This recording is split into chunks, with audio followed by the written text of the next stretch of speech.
Oui. Alors, le refus d'avoir une monnaie, est-ce que cela est dû à l'incapacité?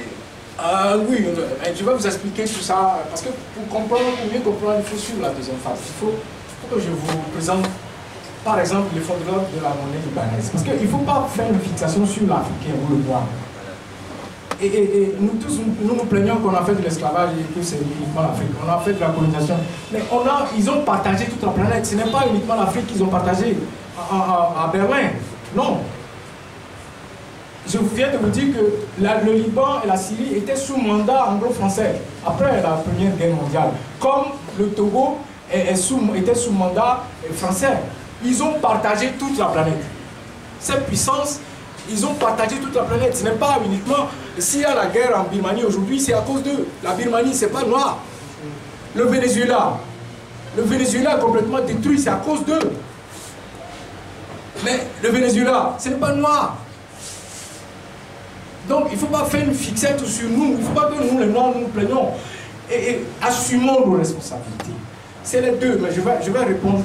Gardez bien cette question et reposez-la quand la deuxième phase va finir. Je vais vous répondre. Mais j'ai coécrit un livre tout dernièrement et j'ai dit dans le livre que la responsabilité, c'est le gouvernant. Je l'ai toujours dit. Le document que j'ai écrit de 60 pages sur le franc CFA, que j'ai publié depuis 5 ou 6 ans, je l'ai dit, c'est la paresse. C'est la paresse. Pour répondre à la monnaie forte, c'est la paresse. Si nous avons une parité aujourd'hui de 957 francs CFA pour 1 euro, c'est parce que nos gouvernants ont paressé. C'est la paresse. Si nous avions une monnaie forte qui était supérieure au franc français et que finalement nous sommes aujourd'hui dans une parité aussi élevée, c'est parce que ils ont refusé de bosser, c'est tout. Ils ont refusé de gouverner. Parce que ces pays ne sont pas plus riches que nous. Non? Oui, qu'est-ce qui peut pousser un pays à frapper sa propre monnaie? Est-ce qu'il faut attendre le diktat des pays développés? Non, ce n'est pas une question de diktat. Je vous dis que c'est la théorie, je vais vous montrer ça tout à l'heure. Ce n'est pas une question de diktat. C'est-à-dire que, mais logiquement, lorsque les gens disent que Sylvanus Olympio avait voulu fabriquer la monnaie togolaise, oui, à l'époque il avait raison. Parce qu'il était économiste, il a étudié la structure économique du Togo. Et par exemple, il voulait diversifier ses importations. Il ne voulait pas uniquement importer auprès de la France. Mais pour importer auprès des autres pays, notamment diversifier les importations du Togo, il fallait une monnaie togolaise. Il a étudié la structure de l'économie togolaise. Donc, si un pays décide de conserver sa monnaie forte, c'est parce que le pays, les gouvernants de ce pays-là ont étudié la structure de leur pays et savent que là où ils vont, avec les atouts, les faiblesses, les points forts, les forces qu'ils ont, eh bien, ils peuvent conserver la parité là. Parce que si vous n'arrivez pas à conserver la parité, il faut comprendre que vous détruisez le pouvoir d'achat de vos compatriotes. Le Naira, il y a 2 ans, s'échangeait à 7 000 francs CFA. Selon les informations que j'ai, concordantes, aujourd'hui, un Naira vaut 350 francs CFA. C'est la perte de pouvoir d'achat. Donc, celui qui avait 1 million de Naira et l'a mis sous son lit, aujourd'hui, il ne peut même pas acheter ce caméra. Voilà. Mais si vous êtes certain que vous pouvez conserver la parité forte et vous avez bien étudié la structure de votre économie, les atouts et la politique budgétaire et monétaire que vous voulez pratiquer, si vous êtes certain, eh bien c'est bon, la monnaie forte, moi je pense que dans un monde où vous pouvez, je vais vous montrer ça tout à l'heure, nous n'avons même pas, nous sommes les derniers en Afrique subsaharienne en termes de produits manufacturés. Je vais vous montrer le graphique tout à l'heure. Si vous êtes capable de transformer vos matières premières en produits manufacturés, voilà ce qu'on appelle un produit manufacturé. Est-ce que nous fabriquons ce micro en Afrique? La réponse est non. Mais les matières premières pour fabriquer ce micro, c'est chez nous. Voilà. Si vous n'êtes pas capable d'exporter des produits manufacturés, la monnaie ne vous servira à rien du tout. Ce monsieur, c'est lui qui a inventé et écrit, publié, et tout ce que ce débat-là provoque sur la monnaie. Alors, qu'est-ce qu'il a fait d'extraordinaire? En réalité, en 1961, il a publié une théorie qui a pris le nom de théorie Mundell-Fleming. Fleming, c'est la deuxième personne, le deuxième personnage. Lui, c'est un Écossais, l'économiste écossais. Il a fait une boucle. Lui, l'Écossais, il a publié, il a inventé un truc en Europe en 1962. Et le Canadien a inventé la même chose en 1961. Donc finalement, en étudiant les deux travaux, la communauté économique a décidé de leur donner l'attribution de la théorie Mundell-Fleming. Ce sont ces messieurs-là qui disent comment on peut gouverner un pays lorsqu'on a une monnaie à parité fixe. C'est-à-dire, si votre monnaie locale a une parité qui est fixe par rapport à une monnaie de référence, comment vous pouvez gouverner ce pays ou cette zone? Comment vous pouvez pratiquer politique monétaire en laissant déprécier votre monnaie, en laissant apprécier votre monnaie pour être compétitive par exemple, ou votre politique budgétaire? C'est les deux-là qui ont approfondi une théorie qui s'appelait la théorie keynésienne, ISLM, c'est-à-dire de l'épargne, l'inflation et l'épargne, investissement et l'offre de monnaie et la demande de monnaie. Donc c'est eux qui ont généralisé la théorie en y mettant le fait qu'on considère les pays comme étant en économie ouverte, c'est-à-dire sur le monde. Donc le pays peut faire des importations et peut faire des exportations, et en introduisant le taux de change fixe et le taux de change flottant. C'est eux. Aucun noir qui fait du bruit sur les réseaux sociaux, qui dit qu'il est professeur, qui dit qu'il est docteur, qui dit que le franc CFA fait ci, le franc CFA fait ça, n'a écrit aucune théorie. Ce sont les blancs qui ont écrit les théories, et c'est les théories qu'ils ont écrites que nous utilisons pour gouverner l'économie de nos pays. Nous n'avons pas encore inventé de théorie. Le reste, c'est du bruit. En tout cas, moi, je n'ai lu aucun livre dans lequel j'ai vu la photo d'un noir, un Camerounais, un Ivoirien, un Nigérian, qui vient d'inventer une théorie économique que nous pouvons appliquer.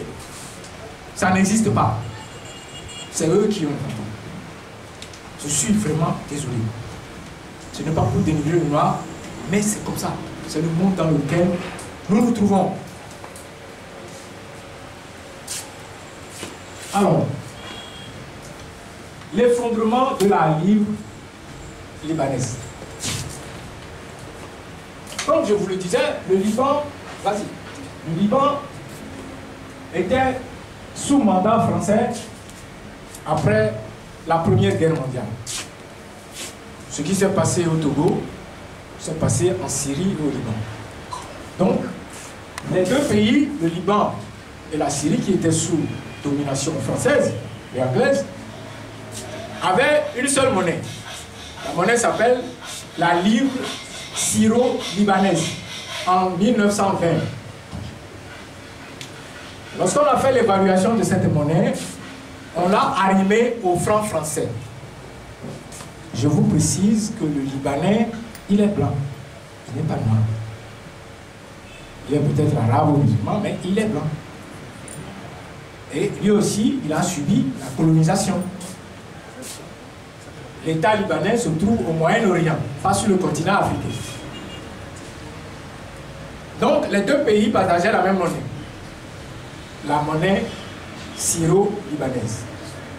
La parité qui avait été définie en 1920, vous prenez une monnaie LLS, livre syro-libanaise, était égale, équivalent à 4 francs français. Ce qui signifie que cette monnaie était plus forte que le franc français. Alors, si le français était un filou, un imposteur, quelqu'un qui est idiot, Pourquoi va-t-il définir une telle parité?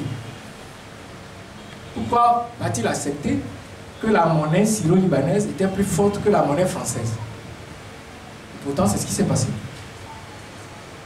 Alors, maintenant, les Libanais eux-mêmes, étant fiers, ont pris l'indépendance à partir de 1948. Voilà ce qui va se passer. Ils ont fait 15 ans de guerre civile. Heureusement que le Togo, lui, n'a pas fait de guerre civile. À partir de 1975, ils ont leur propre monnaie en 1948. En 1975, la monnaie, la livre libanaise, valait à peu près 3 francs français, je crois. Ensuite, 40 ans plus tard, en 2014, pour avoir $1, il fallait réunir 1500 livres libanaises.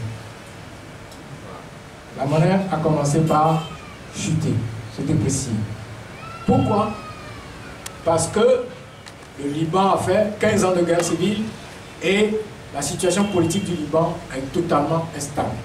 Je rappelle, et je ne fais pas allusion, je rappelle que le système politique du Liban depuis des années, c'est le régime parlementaire.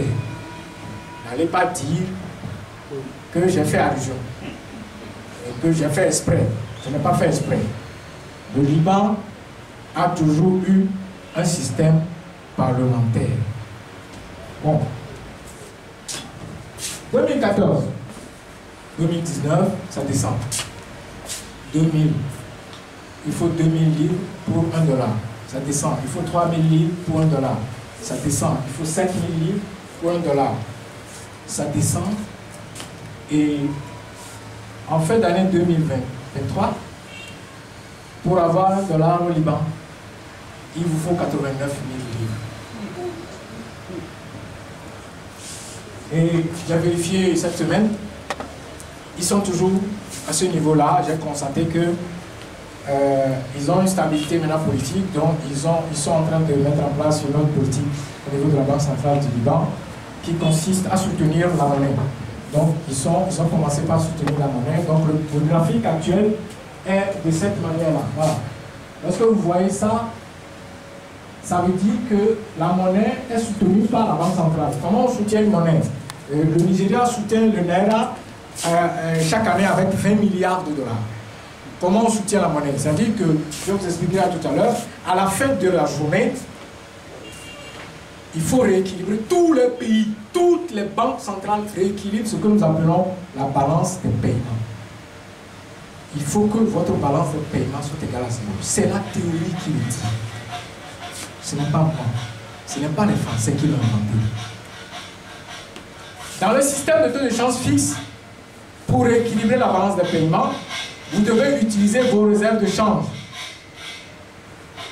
Dans les systèmes de taux de change flottants purs, non administrés, pour équilibrer la balance des paiements, vous devez laisser déprécier ou apprécier votre monnaie. Donc si vous avez un déficit de la balance des paiements, votre monnaie, en un système de taux de change flottant, doit se déprécier pour équilibrer les échanges extérieurs. Voilà le problème.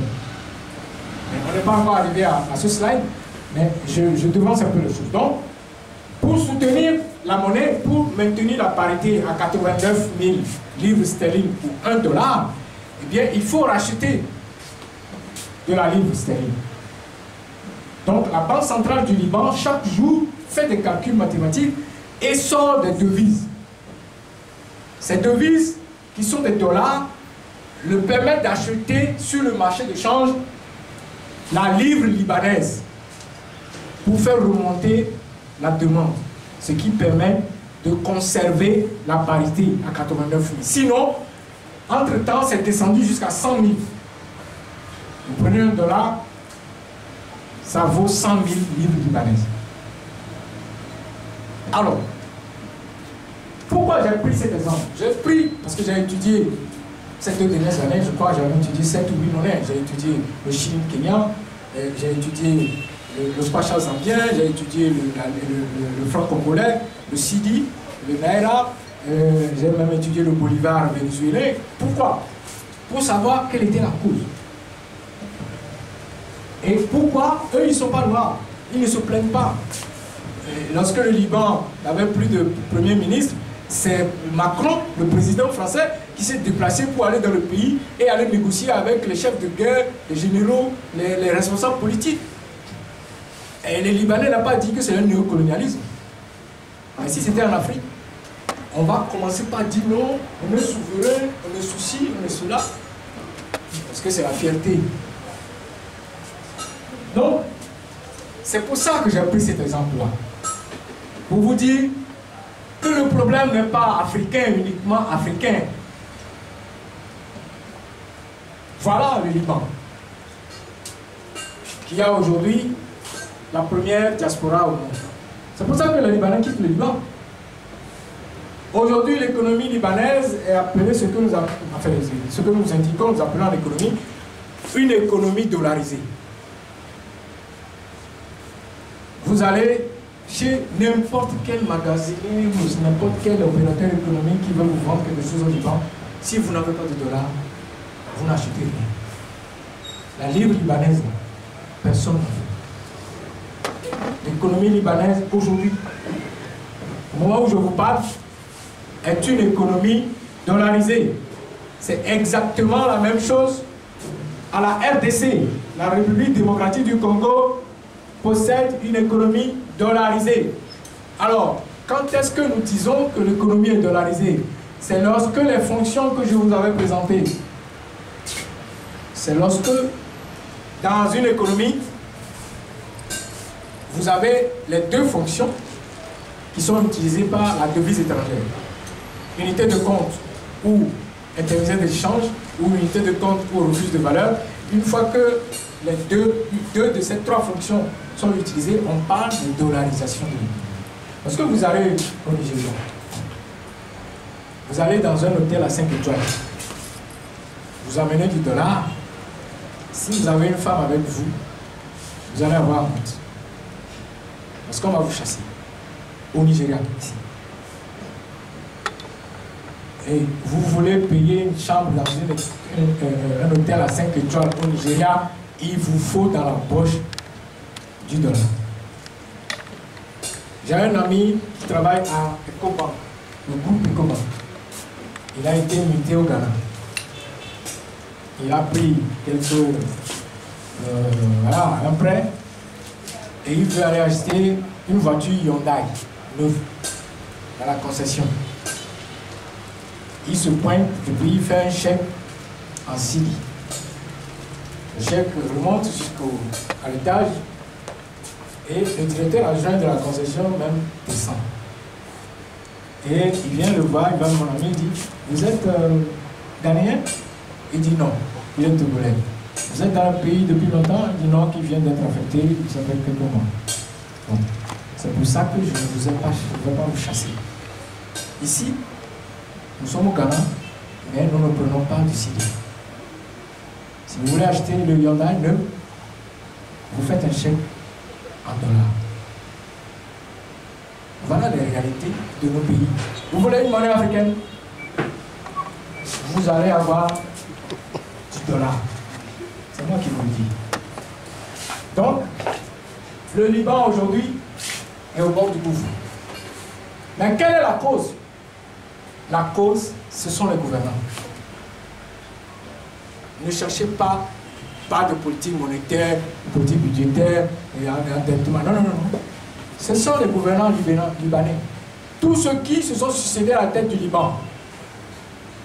Le même exemple est arrivé il y a quelques mois au Sri Lanka. Vous êtes au courant? La première ministre sri-lankaise, finalement, les étudiants sri-lankais l'ont chassée du pays. Après avoir tué les gens pendant 3 ou 4 semaines, elle a fui. C'est la même chose. C'est la même chose qui s'est passée au Sri Lanka. Le Sri Lanka n'avait plus de devise pour honorer ses engagements extérieurs. Ne serait-ce que importer des biens. La monnaie sri-lankaise ne valait plus rien du tout. La faute à qui?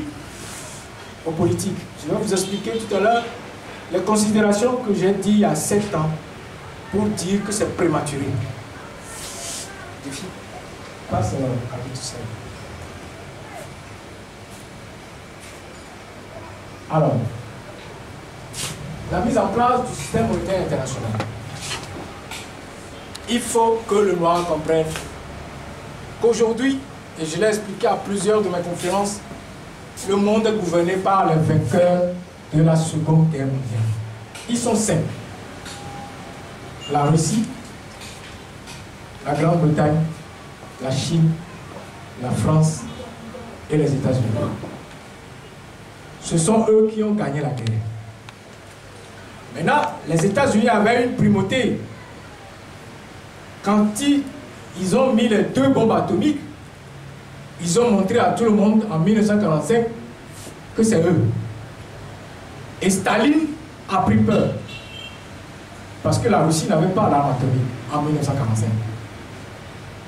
Donc, quand la guerre est finie, les Américains ont décidé de relancer l'économie mondiale. Donc, de commercer avec tout le monde. Ils savent dorénavant qu'ils sont la superpuissance militaire et que tout le monde avait peur d'eux. Ils ont très rapidement filé la bombe atomique à la France et à la Grande-Bretagne. Staline a commencé par faire de l'espionnage. Et Staline n'a eu la bombe qu'en 1950. C'est d'ailleurs la cause de la mise en place de l'OTAN. Le noir doit savoir ça. C'est quand les Russes, Staline, a fait son premier essai, l'a filmé et l'a envoyé au président américain en lui disant que sachez que nous aussi, dorénavant, nous avons l'arme atomique. Et les Occidentaux se sont réunis pour créer l'OTAN. Voilà comment les choses se sont passées. Donc, en 1945, les Américains ont fait une réunion à Téhéran, la conférence